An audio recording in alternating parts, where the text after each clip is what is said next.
If you're a man over 70, I want you to do something with me in the next few minutes that most men your age have never been told about.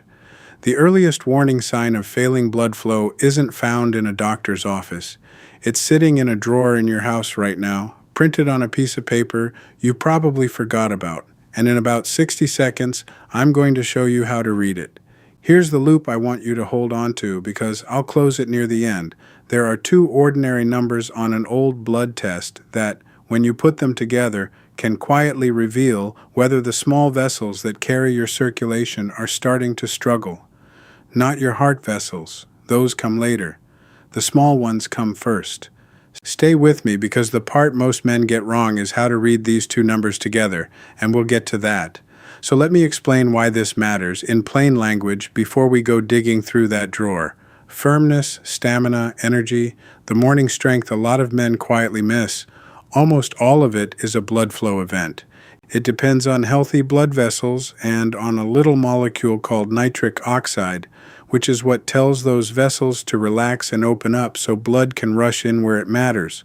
When everything's working, the vessels open, the flow arrives, and things work the way they always did. Now here's the part nobody explained to me until I went looking. When your blood sugar runs high, and I don't mean full diabetes, I mean even that gray borderline range so many men over 70 live in, it slowly damages the delicate lining inside your blood vessels. That lining is called the endothelium, and it's the factory that makes your nitric oxide. Damage the lining, and you make less nitric oxide, and the vessels can't open the way they should. And here's why circulation down there is the canary in the coal mine. The vessels that supply performance are small, much smaller than the ones around your heart. So when sugar starts doing its quiet damage, those tiny vessels show it first. Years, sometimes a decade, before your heart ever complains. That's not bad news. That's an early warning system most men never learn to read. So when something feels softer or slower than it used to below the belt, that's not just an inconvenience. It's information about your whole vascular system.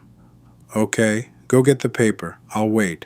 I want you to find any blood test, a lipid panel, or basic metabolic panel, even one a year or two old. Pull out the drawer, the folder, the pile on the counter. Got it? Good. Honestly, when I first did this with my own results, I was skeptical it could tell me anything. I figured you needed a specialist. You don't. You need two numbers. Number 1, triglycerides. That's a type of fat floating in your blood, and it tends to climb when your body is struggling to handle sugar. Number 2, fasting glucose. Your blood sugar after not eating. Find those two. Circle them with a pen if you got one. Now here's the simple way to combine them, and why combining matters. One number alone can fool you, but triglycerides and glucose together tell a story about how your body is handling fuel, and when both are running high at the same time, that's the pattern most linked to the kind of vessel and nitric oxide trouble I just described. So we're going to put them on one simple 3-zone scale. Zone 1, the green zone. Triglycerides comfortably under about 150, and fasting glucose under about 100.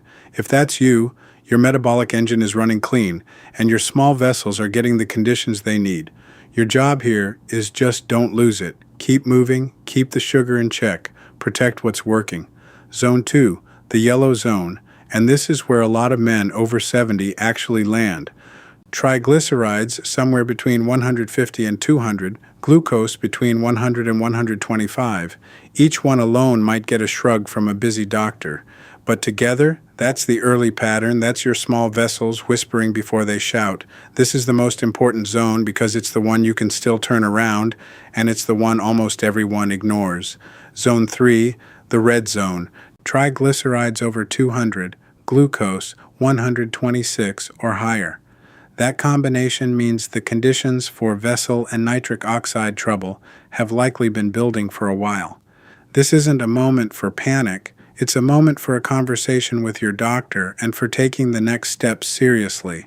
Now hold that thought, because I promised I'd tell you what most men get wrong, and here it is. They look at one number, see it's almost normal, and relax. The whole point of the drawer test is that the two numbers together matter more than either one alone. A yellow and yellow is not two minor things. It's one real signal. So what do you actually do, depending on your zone?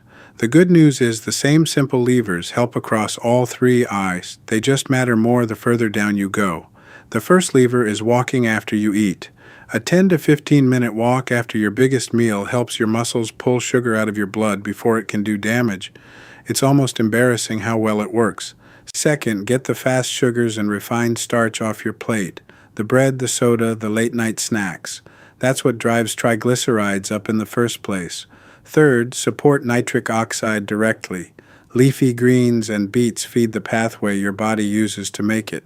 And this is where I'll keep my promise to mention it just once in the middle here. There's a natural blood flow support I personally like for this, built around nitric oxide. I left it in the description if you ever want to look into it. No pressure, no urgency, just something I use.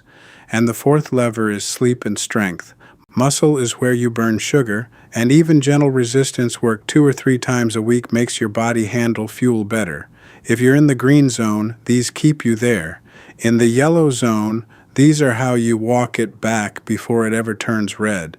And in the red zone, you do these and you talk to your doctor.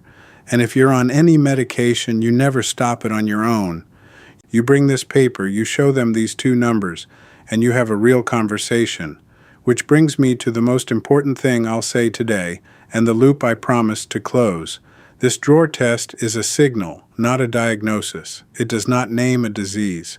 What it does is hand you an early warning that most men your age never get, a chance to see the trouble while it's still small and still reversible. That's the gift of those tiny vessels showing the strain first. They're not betraying you. They're trying to warn you years ahead of time, while you can still do something about it. So here's what I'd love for you to do. Go put that paper somewhere you'll see it. Write your two numbers and the date at the top. In 90 days, after you've been walking after meals and cleaning up the sugar, get retested and compare. Watch those numbers move. There is something genuinely powerful about seeing your own body respond. It turns I should into I am. You're over 70, and you're paying attention to this. That already puts you ahead of most men half your age. Your vessels respond to how you treat them at any age. That machinery doesn't expire, it just waits for better conditions. And like I mentioned earlier, if you want to check out the natural blood flow support I use, it's down in the description, entirely up to you. Take care of those small vessels, and they'll take care of you. I'll see you in the next one. Just so we're clear, everything I shared today is general education, not medical advice. Your doctor knows your full picture, so make any real decisions together with them.